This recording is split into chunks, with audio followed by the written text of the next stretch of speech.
Well, hi, good day, everybody. I want to do a video on chemtrails in Tampa Bay. I want to do a Tampa Bay chemtrail update. See, it's been so long since I've done one of these that I forgot even what I call it.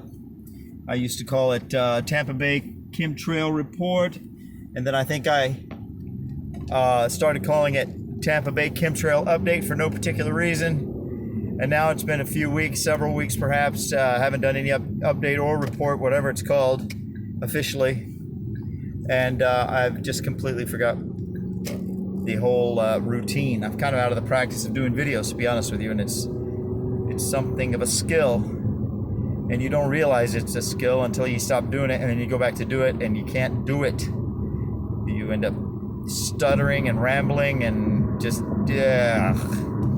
anyway. All right, so I'm back. This is my second video, maybe third in about a week, I guess. So maybe I might be getting back into the groove of things. I'm not sure. We'll see. Anyway, this is a Tampa Bay chemtrail update. Today is, what is today? Tuesday, September 24th, 2019, 12:56 p.m. Eastern Standard Time. And I want to show you the sky, but I'm driving.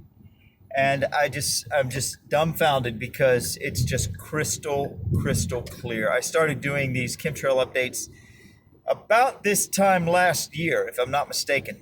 Maybe it was a month later, October of 2018. I'd have to go back through my archives to get the exact dates, but that's my best guess at this point in time. I think it's a pretty good guess. And for months, I mean, literally every single day, there was no reprieve. There was no respite from the chemtrails. Every single day, literally every single day. Maybe a half a day here and there, but never a single full day. And lately, it's just been entire full days of complete and total clear skies. I mean, just stunning, absolutely stunning. And I'll tell you why it's stunning is because I didn't pay any attention to the skies either. I just would drive to work, and I'd hear people talking about chemtrails. I would shrug my shoulders. Maybe I wouldn't even shrug my shoulders. I mean, it didn't even have that much of an impact on me. I mean, I just heard it, people talking about it, and then I never gave it a second thought. I mean, that's the stunning part about it, right? That it could be right there in front of you, and you don't even pay attention. I mean, it's just stunning. That's stunning. And the day that I started paying attention was the day I was driving to work. And, I'm a huge conspiracy fan to begin with. So that makes it even more stunning, right? That I was hearing about it, but I wasn't paying attention to it. It's not like I'm against conspiracies or anything. It's just, I mean, that's stunning. How do they do that? Or what's the bug in the human psyche that allows that to happen? I don't know. And who's smart enough to know that the bug exists and is able to exploit it so blatantly? I mean, that's the stunning part about it. Anyway, to me. Anyway, and I hope the sound comes out on this, by the way, because I don't know if the sound is going through the speaker in my Bluetooth in my car or through the speaker on the phone. I don't know. But ever since I got this latest Android update, the sound is terrible. It sounds like I'm underwater or something. So I apologize for the quality of the sound. But be that as it may, I'm going to plunge ahead. Maybe someday I'll get sophisticated and get a Bluetooth or some kind of speaker. I mean, I did get a Bluetooth device, but maybe I should try that. Maybe I should try. I guess I should try that and see if it works. Actually, I didn't bring it today, so it's not an option today. Okay, so clear skies. I mean, okay, here's we're stopped. Maybe I can do it now without too much of a disruptive type of thing. I mean, just look at that. Totally clear. I don't know what you can see, but I would assume you can see very well. Just look at that. Beautiful clear skies. And it's like that every single day. So in my observation, according to the powers of observation that I personally have, there was there was a disruption in the continuity. There was a disruption in the consistency of the chemtrails the day or about 3 days after the Mueller report came out. And I did several videos on that and went into as much detail as I'm able to go into about it.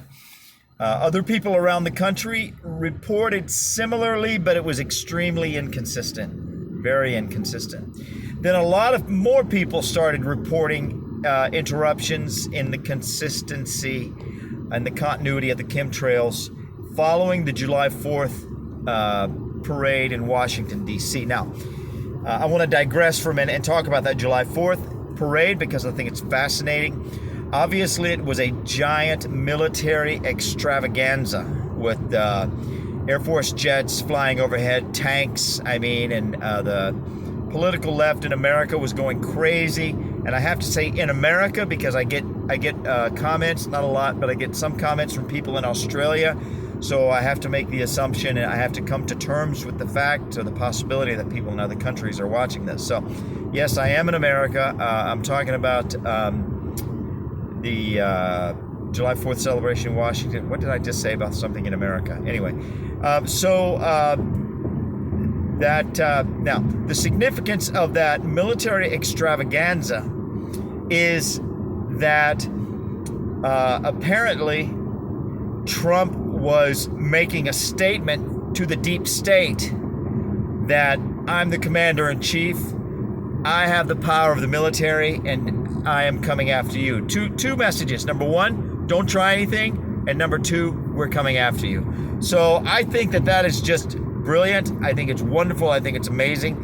I was happy with the military July 4th parade to begin with. It didn't bother me. It didn't really make that much of an impression on me one way or the other. But when I heard that there was actually a message behind it and what the message was, it made me extremely happy. I was like, yes, that is amazing.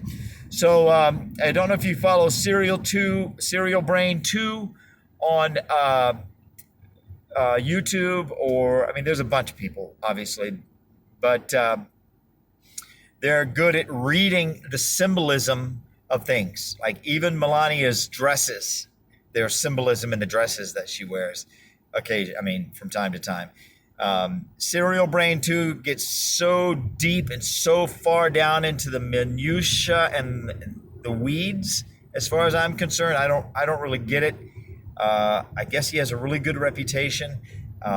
He goes from point A to point R with like breaking down each step in between, like into 5 sub steps each. Another thing I forgot to do here when I was making the video is put my phone on Do Not Disturb. I need to learn to do that. And the mathematics and the timestamps of tweets and the file sizes of the graphics that are uploaded and the number of seconds into a speech that certain words are said. It's just, if it's true, it's just bizarre. Whether it's true or it's not true, it's bizarre. But apparently, the way I look at it is that it's basically spycraft, okay? So it's like the Russell Crowe movie, Beautiful Mind, where spy agencies and spies and code readers are communicating with each other, just like the chemtrails, right? Just right in front of everybody's faces. But if you don't know the art, if you're not familiar with the craft, if you're not versed in the craft, then they can put a message right in front of you and you will never in a million years see it. Just like the chemtrails are right in front of everybody's faces and they're not seeing it. Now, like I said, I'm not 1,000% convinced that Serial Brain 2 is 100% legit, because some of the messages that he decodes are just like, wow, how did you get that from that? I can't follow. Like I said, he goes from point A to point P, right? And however many steps that is, 20 steps or whatever, and then he breaks down each step into 5 sub-steps, and it's like, dude, you lost me there at like step number 32. I was just totally lost, and I'm not even sure. Yeah, you're doing this right. But anyway, it's so the way I look at it is when you get into that craft, right? it's like anything you do 8 hours a day every day, you get really, really, really ridiculously good at it, like almost too good, you know? So maybe it's possible that this is what these people do. Maybe this is how they convey messages to each other. I have no idea. It's just very strange. But anyway, so I digressed off on the July 4th thing. Like I said, a lot of people on July 4th noticed the same type of disruption and the consistency and the continuity of the chemtrails that I noticed 2 or 3 days after the Mueller report came out. And now at this point, it's just like, at least in Tampa Bay, it's just like crystal clear skies. I follow a guy on YouTube over in England, and apparently there's no reprieve over there. There's no respite over there. Okay, so now what I want to say is, very quickly, is how does this even make sense, right? Because it's been a question in my mind. It's like, well, Trump is the president. If these really are even chemtrails to begin with, and if he really is a good guy, like we all think he is, and then it would make sense that he would want to stop them if he can make them a priority with all of his other priorities. Why can't he just, like with the pedophiles, just go out to his people and say, stop them, and they stop, right? Because that's what he did with the pedophiles. He just went to his law enforcement people and said, go after them. You know, he basically took the chains, the shackles off their chains and wrist that all of the other administrations, the New World Order administrations, have been doing for the past 60 years or whatever. Now, Reagan was not a New World Order guy, but all the rest of them were.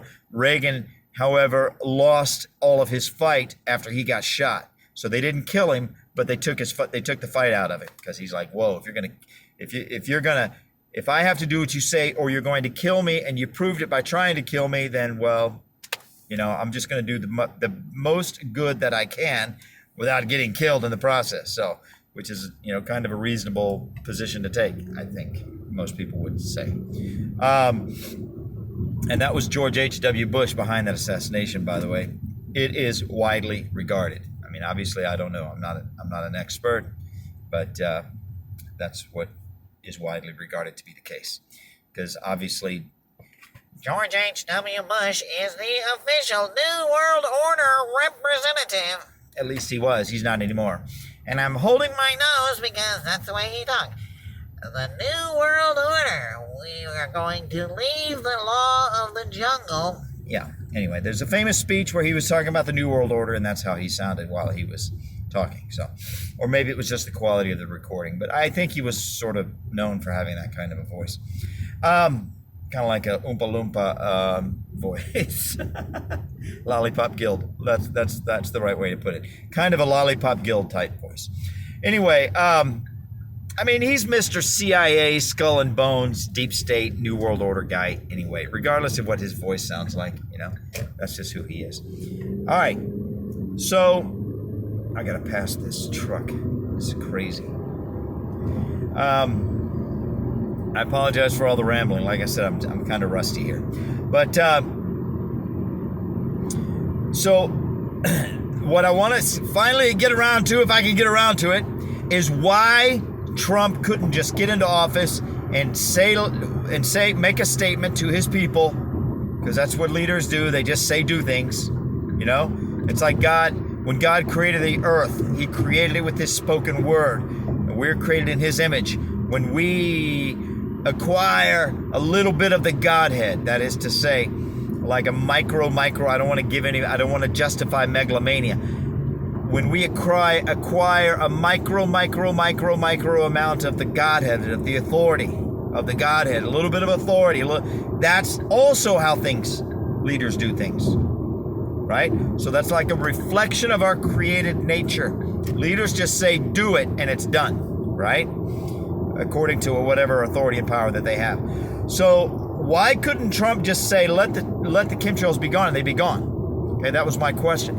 And I don't know where I heard this. It was either on the Alex Jones Show or on Daniel John Lee's YouTube channel. You can look him up if you want to. He's a little weird, but I pretty much watch his videos every day. He does 2 or 3 every day, as often as I can. I'll put it that way.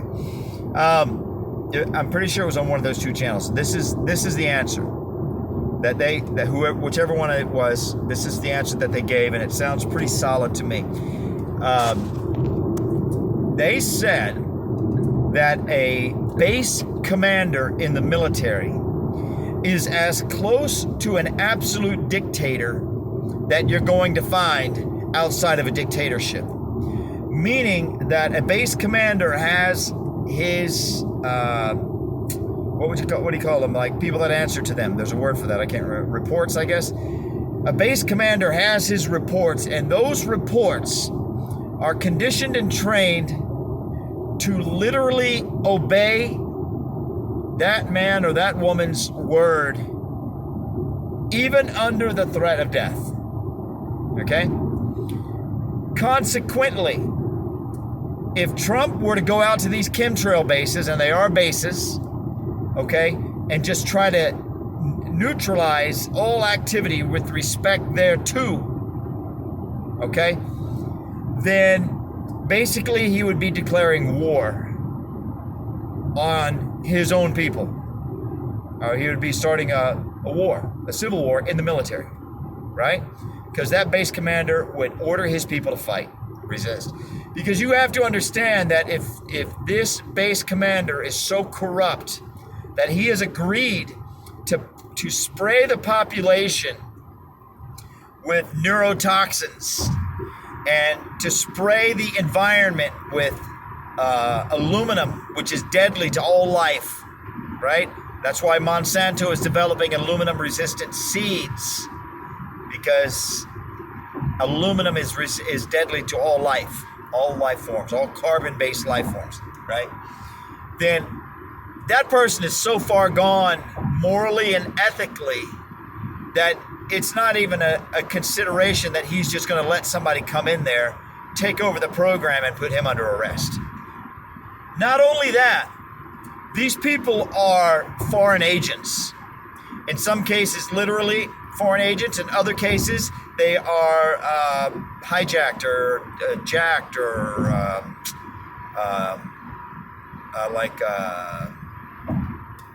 Trojan horses. No, but that's not the word. Okay, so here's how foreign agents work. When we did Desert Storm over in, I think I'm talking about the GW war against Saddam, not the Desert. There was a few of them. It was like 3 of them. Anyway, I'm talking about the invasion of Iraq of Saddam Hussein and his sons, right? And apparently they do this in every war. They go in before they start the war and they bribe the generals. And they say, like in our case, we've got billions and billions and billions and trillions. We go in and we say, okay, we'll give you $20 million if you only do this for us. And that is do nothing. That's all you have to do is do nothing. In other words, when you see our forces coming, you do nothing, or you, and in addition to doing nothing, we're going to send a transport for you, and we're going to take you to this, resort island or this resort hotel, and that's all you have to do. All you have to do is A, do nothing, don't issue any commands, and B, leave in our transport and go to this luxury hotel or luxury island or whatever. So apparently the Germans did it to the French before invading France, and apparently it's just SOP, it's just standard operating procedure, because it's cheaper to bribe the generals and not fight and not have to fight them than it is to actually fight them. Cheaper in terms of time, cheaper in terms of money, cheaper in terms of lives, obviously, and then you just get to roll in without a fight. Okay, so that's how you hijack. That's another form of a foreign agent. That's when your own military commanders, your own nationals, become foreign agents. They are effectively at that point foreign agents, even though they're doing nothing for the foreign power until the very last minute. Nevertheless, in spite of all of that, they are still foreign agents. So these military, not all of them, these are the deep state. This is what we mean by deep state. These are one world government shoe-ins. Okay, so like John the Baptist was for Jesus, a voice in the desert, a voice in the wilderness, a harbinger. That's kind of in a way, in a perverse, reverse, upside down world, as it is above, so it is below. It's kind of the same thing. Okay? And by the way, as an aside, so was Elihu for the Lord in the book of Job. Check it out. You'll never hear about it in church. You'll never read about it in the commentaries. But check it out. You gotta focus. You gotta think. You gotta put your mind to work. You can't just like sit down and casually read it like you're reading a Danielle Steele novel or something like that. Danielle, whatever that lady's name is, Steele novel. It's not like that. It's not pulp fiction. You know, it's not titillating pleasure reading. You know, it's work. But you look into it for yourself. Tell me what you think. Okay, so that's why it's not just. That's why Trump couldn't just come in like he did with the pedophiles and say, "Go get them." You know, that's what he did with the pedophiles, and that's why all these guys are falling. Jeffrey Epstein, the big fat guy out in Hollywood. I can't remember his name. The one that Meryl Streep like adores and worships. It's not Jeffrey Epstein. It's the other guy. I think he has a Jewish name also. What's his name? It'll come to me in a minute. Anyway, there's been so many we just forget, right? Kevin Spacey. See, I'm going to digress here. I apologize. But when you hear in the news that Kevin Spacey's accuser sent him emails after the alleged sexual assault, and not only that, they were romantic emails, and you hear stuff like that. I don't know with certainty, but I think that what we have to understand is that the reality of the situation is different than the legal case. Okay, so the legal case, so a guy might have 100 complaints, right? But the legal case might only be 3 because they just picked the 3 most solid, or the 3, and most solid doesn't mean most egregious. It means the most provable, right? The one that the most evidence exists for, you know? And they go after them. So that's what animates, that's what motivates prosecutors, is the knowledge behind the case. You know, if a guy just, you know, has a few women complaining about him and they go in and look at it and they're like, well, it's very questionable. I mean, you're sending him emails after the fact, and yeah, I mean, there's really that's not going to animate a prosecutor, right? That doesn't get them going. But when a prosecutor goes in and they see like hundreds of cases, and some of them are like super egregious, like super nasty, like 13-year-old girls or whatever. I mean, you know, I don't know, but I'm just saying. Then that's when they get animated, and they're like, okay, let's nail this guy, right? And then they have to start working on the nuts and the bolts of the case. See, the reality of life is organic, right? But the law is nuts and bolts. So when you hear in the news something about, you know, it makes the whole thing sound very questionable, like it's not serious, I believe, my perception is that what we're seeing is the nuts and bolts of the legal case, but the reality of the situation behind it is, you know, is an entirely different story.